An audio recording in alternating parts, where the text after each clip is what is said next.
Hey everybody, how's it going? I hope everybody's doing all right. Today I wanted to talk about a topic that I kind of alluded to in one of my shorts, my last one, where I was benching 335.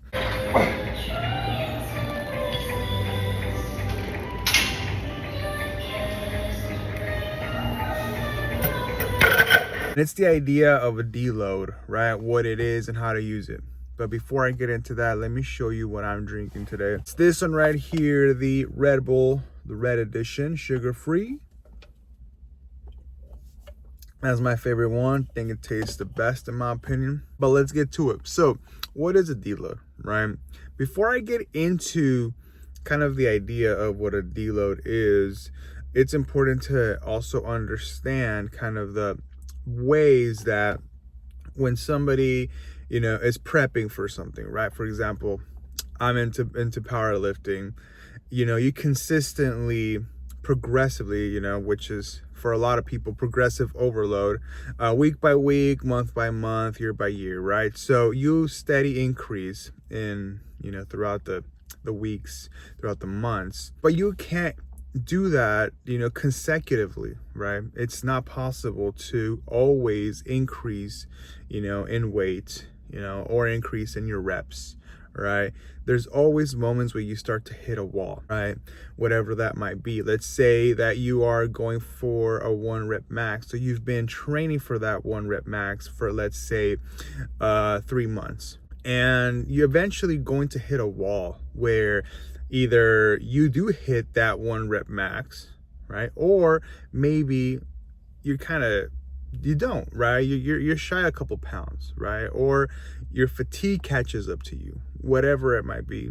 And that is where the deload comes in, right? The deload allows you to take a moment, take time to rest, to recuperate, to make sure that those factors that are preventing you from, progressively overloading in a consistent manner start to stop and start to plateau, or in some cases even go down, right? That's happened to me, in fact, right? Before, or sometimes, not necessarily before I knew what deloading was, but sometimes you just keep pushing, and you start to hit a plateau, and you're like, you know what? It was just a day off. It was just a week off that I wasn't doing too well. Let me push through it next week. And then you start seeing your strength actually decrease because that fatigue starts to accumulate, right? Or maybe a nagging injury starts to, get worse.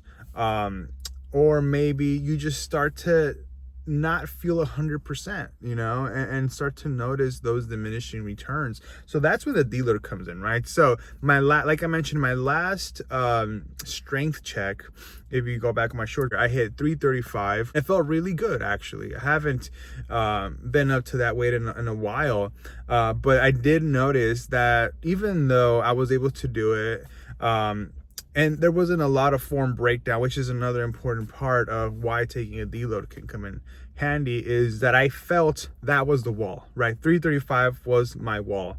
And what does that mean to me, right? It means to me that I need some time to recuperate.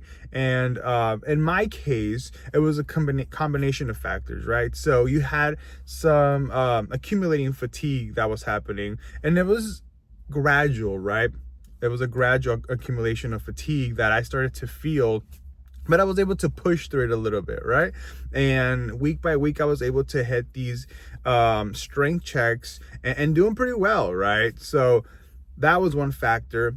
And the other factor was that was just like, objectively speaking, the weight that my body was like, okay, this is where you need to take a break, right? And sometimes as you start to get more acquainted with training and just grow that capacity of work, you start to know how your body reacts to certain things, right? To certain pressures when you lift weights. And that's when my body was like, okay, you need to take a break here. So how is that going to go, right? The important part is creating a system, if you will, so that when you do the deload, you don't overdo it and then don't ramp back up to get to training again and start to progressively overload until you are able to hit the weights that you want to hit, right? So my way of doing a deload is when I start to hit that wall, what I do is instead of taking a week or two off, totally off of not working out, right, to just completely recalibrate. For some people that works well.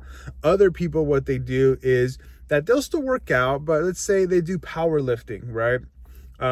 So they're lifting relatively heavy day by day. In those 2 weeks, they'll revert to a more bodybuilding style of training, right? Which it doesn't mean that there's not going to be intensity. It doesn't mean that there isn't going to be work done. It just means that you're not going to be hitting the same weights, but you're still going to be at the gym and putting in work, right? That could be for around 2 weeks. And then once that 2 weeks is done, then you go back, and start to, progressively hit those heavier weights week by week, right? So it's basically taking like a 2-week break in a sense as well, but it's an active 2-week break. To me, what I do is kind of like that one, but I don't fully take time off, and I don't fully just revert back to doing some bodybuilding stuff. What I do is, let's say, so I hit 335, right? To me, that's a cue that says, okay, you got to go back to the drawing board and start building off of a lighter weight and ramp back up throughout the weeks, right? So for example, last week, or rather this week, I started, my last heavy week obviously was 335.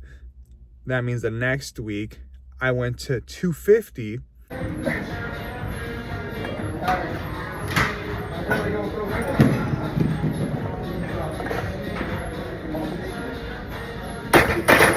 And instead of doing what I was doing with the heavy weights, let's say 3 to 5 sets of one, right? I went to 3 to 5 sets of 3 to 5, right? So what that means is I went back to 250, 3 to 5 sets of 3 to 5, and work on my speed, work on my power. The weight isn't so heavy to where it's not going to be as taxing to my body, to my nervous system, and it's weight that is relatively easy for me. So I can concentrate on my form. I can concentrate on my speed off the bottom and kind of do a quasi bodybuilding sort of training session, right? So that's where I start. Now, why do I choose 250, right? So I base that off of my last cycle, my last training cycle, which I started at 245, right? And it went from 245 all the way up to 335 in a course of months, right? And that could be 3 months, 4 months, 5, however long it takes, right? So until you hit that wall, right? And then going back to the beginning, right? So it's a constant kind of a rolling of progress. That's kind of how I see it, right? As opposed to having very strict blocks where the progress starts and ends in a certain spot. For me, it's more like it rolls into the next one. So going back to my example, I went back to 250, 3 to 5 sets of 3 to 5 reps with 250. I'll do that this week. Next week, I'll add 5 to 10 pounds, do the same thing, and that'll roll into it until I'm able to hit a new max with, hopefully more than 335, 340, 345, right? And that to me has worked, because what I'm able to do is, instead of having to take several weeks off, either completely or change the training to a completely different style of training, which has worked in some spaces and sometimes for me. What I saw most productive is I can just start the work from the beginning in a sense. And those several weeks where I'm not really hitting anything that I would say like above 80 to 90% of my max, it's going to be a sort of a break, right? A recalibration is kind of what I refer to it as. So that'll help me, right? From when I'm at 250, 3 to 5 sets to 3 to 5 reps, all the way up to like 285, 290, which then will be like sets of 5 sets of 3, right? That's kind of where that break is going to be happening, right? Because it's weight that it's not really heavy per se in terms of like the overall training cycle. And then once it gets to 85%, 90%, 95% of the 1 rep max, then that's where a lot of that heavy poundages come in, and I'm able to concentrate on just power, right? And really building off of what I did previous to that, which was a lot of more like mass building, muscle building in general. And then once we get to 80-85% of the max and beyond, then it's more about, okay, let's focus on the strength, right?